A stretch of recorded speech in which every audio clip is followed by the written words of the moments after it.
dapat kayong magliwanag ng kabutihay mahayag at Diyos ang siyang matanyag. Alleluia, Alleluia, Alleluia, Alleluia.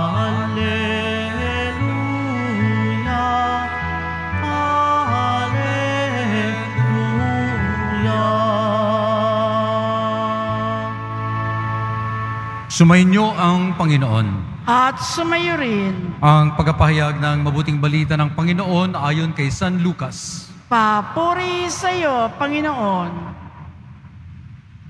Noong panahong yun, sinabi ni Jesus sa mga tao, walang taong nagsisindi ng ilaw at pagkatapos ay tataklukban ng banga o ilalagay kaya sa ilalim ng higaan. Sa halip, inilalagay ito sa talagang patungan upang makita ng mga pumapasok ang liwanag. Walang natatago na di malalantad at walang lihim na di malalamangan at mabubunyag. Kaya pagbuti ninyo ang inyong pakikinig, sapagkat ang mayroon ay bibigyan pa, ngunit ang wala ay aalisan pati ng inaakala niyang nasa Kanya.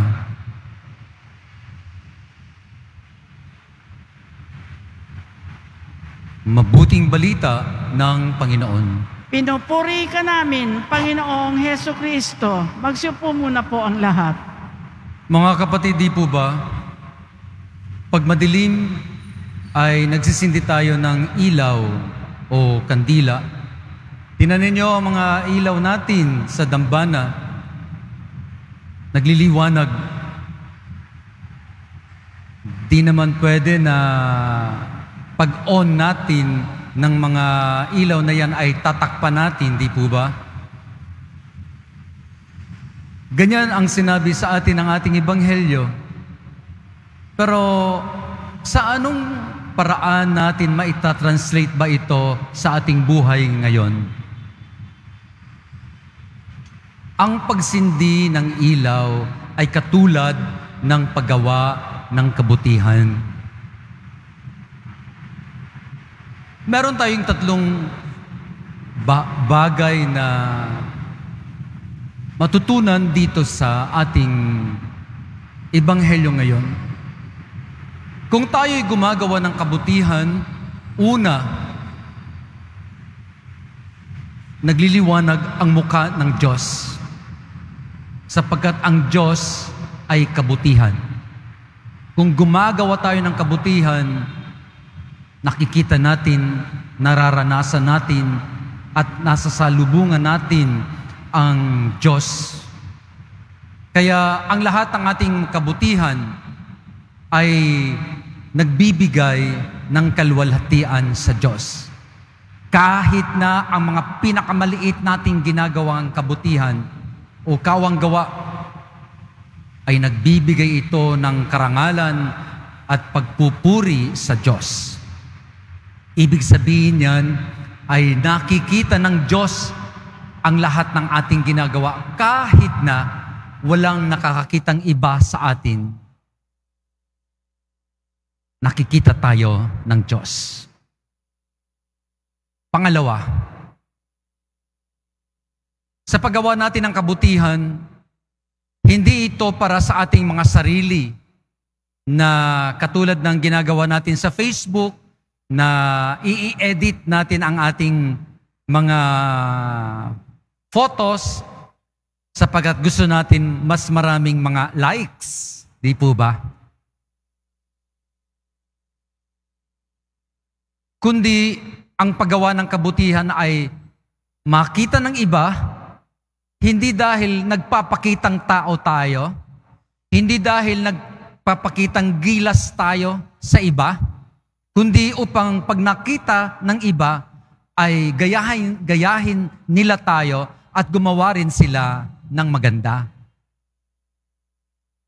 Kaya sa pamamagitan ng paggawa natin ng kabutihan na nakikita ng iba, we are able to multiply ourselves.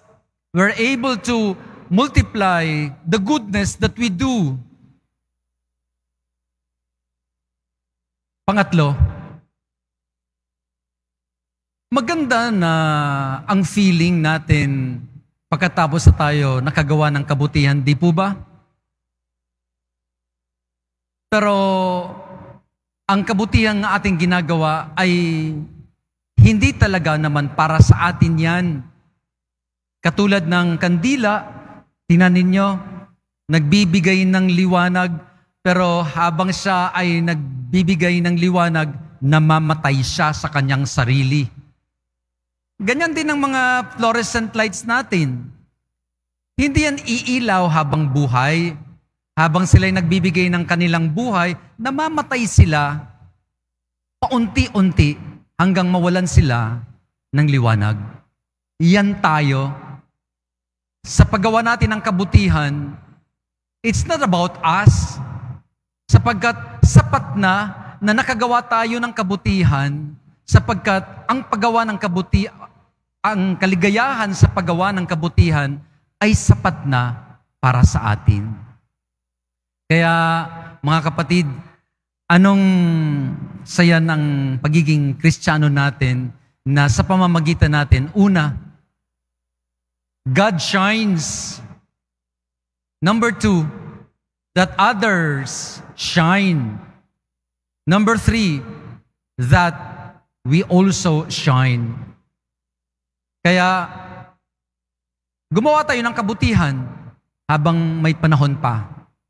Sapagkat tomorrow is never promised. Hindi bukas, hindi sa makalawa, kundi ang paggawa ng kabutihan ay ngayon na.